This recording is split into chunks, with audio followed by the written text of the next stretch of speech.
In this video, I'm going to talk about base running scenarios if you are a runner on second base. Let's start if a ball is hit to the right side of the field. If a ball is hit on the ground to the right side of the field, whether it's to the infield or to the outfield, you are taking off automatically. You are not watching what that ball is doing, and you're not watching what those defenders are doing. Because the ball is behind you, that is why you are taking off.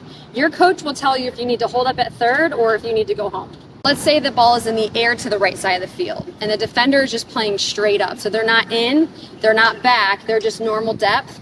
I usually will come back to tag. Now that doesn't mean I'm going to tag every single time.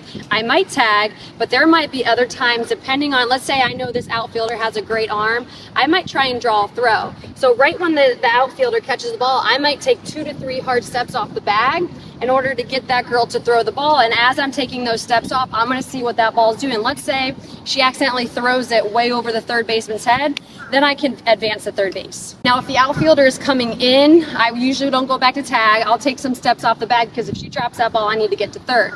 If she is going back, and let's say I think she's going to catch the ball, I will go to the bag to tag. If it's a shot over her head, I'm going to kind of hang out, make sure that that ball is down, and then I'm going to take off. So you definitely want to know your speed, and you also want to know that outfielder's arm. Now let's move to balls hit to center field, and we're going to start with ground balls. When I take my lead off and that ball is hit, if it is to the left of my body, so behind me, I'm taking off automatically. I'm not going to wait to see what that ball is doing or what that defender is doing. Because I got a good jump and I saw that it was to the left of me, I'm going to be taking off and I'm going to be safe. Now let's say the ball is in the air and it's just a routine fly ball. If it's a routine fly ball, even though I'm very fast, I'm not going to be able to tag up. So I'm always going to go about 4 to 5 steps off the bag, depending on where that defender is. When I do that and I take my lead off and I see that ball is hit, I want to turn my back to the field. And the reason for that, it gives me a much better view to see if that defender is going to catch the ball or if they're going to drop it. In my opinion, taking a lead off and doing this and completely turning my chin over my shoulder, depending on where it's at, is really tough for me to see that ball. So what I like to do, I take that lead off, I see it's hit, and I turn my body this way. If she catches it, I go back. If she drops it, I'm going to third. Now, if a ball is hit to right center, you really just have to use your best judgment. Normally, if it was a line drive to right center, I was being aggressive, and I was usually coming off the bag because I was anticipating that ball dropping. However, I know I said it in the beginning, you really need to make sure that ball is down before you take off.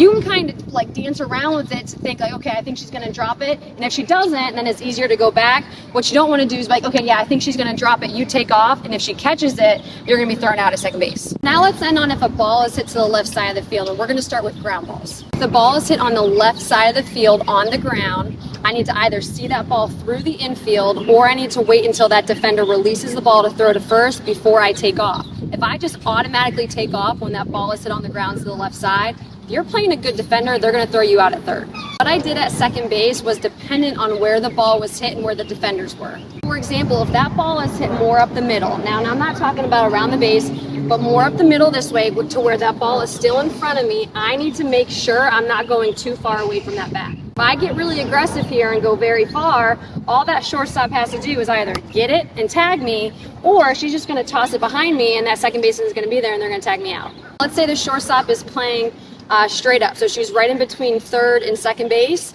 and it's hit right to her. I might be a little bit more aggressive here because she's a little bit further away from me. And what I really like to do as a base runner, because again, I was a very aggressive base runner, is I would anticipate that ball leaving her hand to go to first, because right when that ball leaves her hand, I'm taking off for third because I have speed. If you are doing that and you are very aggressive, you really need to make sure that ball is leaving her hand before you take off.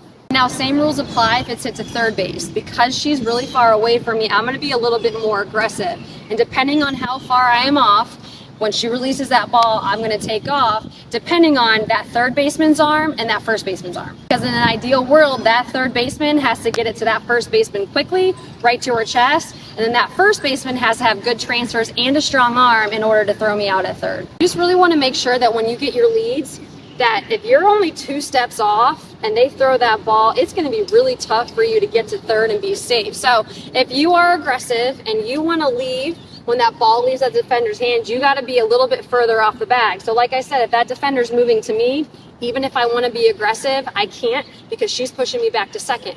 So if she's pushing me back and she throws it, I don't want to take off for third. I'm not going to make it. Just to give a defensive perspective here, When I played shortstop and a ball was hit deep in that 5-6 hole, and if there was a runner on second base, I was thinking more about this runner at second, because as a defender, I'm going far away from my target, which is first, and it's taking me a while to get to that ball. Even if I field it cleanly and come up, I still have to make a very strong throw, and we know softball is a very quick game. Bases are 60 feet away.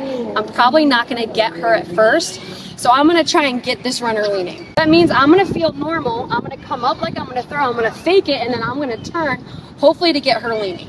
If you have an aggressive base runner at second base, she's going to try and anticipate your throw. So when we come up, we're normally around here when we release the ball. So as you get to this point, she's going to start to take her lead because she's thinking that you're throwing that ball. So you're going to pretend to throw, and then you're going to turn your body, hopefully to get her leaning, so you can either throw behind her because second baseman will be there and you'll tag her, or you're going to get her in a rundown.